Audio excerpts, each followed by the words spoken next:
Hey, Dr. B here, and let's talk about the Aufbau order. After Bohr's discovery of the hydrogen model of the electron, people started to work their way up to bigger systems, and eventually they found out the math got very challenging. The current formula that's generally used is known as the Schrodinger wave equation, and this works pretty well for determining where the electron is, and it's a probability model. And that makes sense if you consider that the electron is so small that it doesn't really behave like normal matter. It's somewhere between light and matter.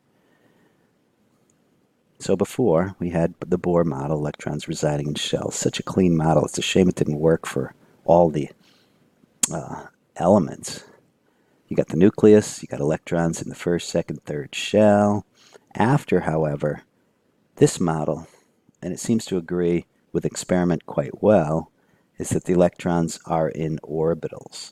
Two electrons have 100% probability of being in that orbital, right? But 0% probability of being in the nucleus there.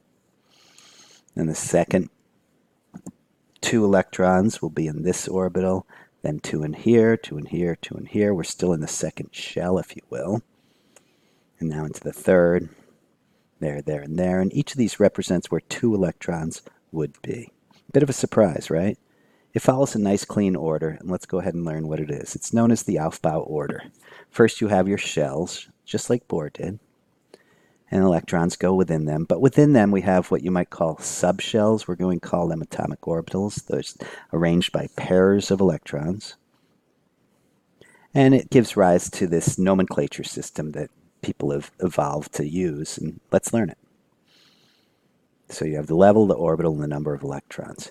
Consider the first shell. Only two electrons can go in there. It's spherical, so it looks something like that.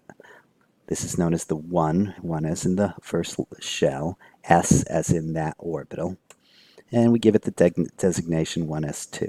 Since this is the first two electrons around an atom, this can be considered the electron configuration of helium, which is a 2-electron atom. Let's get bigger. We're going to work our way out into argon. We're now going into the second shell. It can hold 8 electrons. You've probably learned that.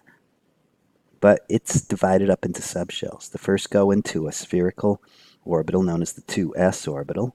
So let's call that 2s2. We're now 4 electrons in.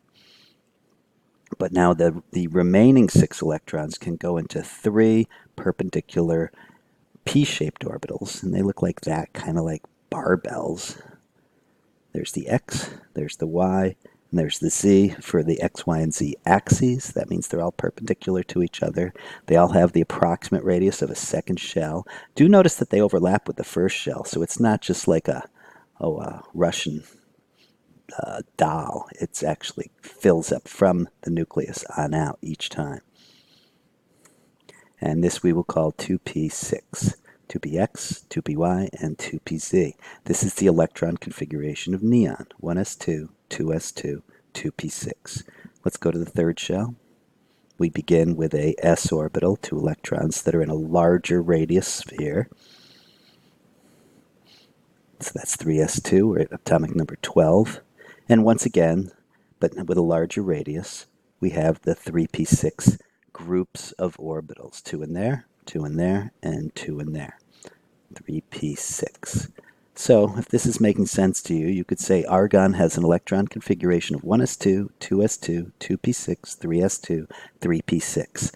These numbers and letters describe where the electrons are, and it always follows that order when you're in the ground state. So they call this the Aufbau order, German for building up. This is the Aufbau order out to argon.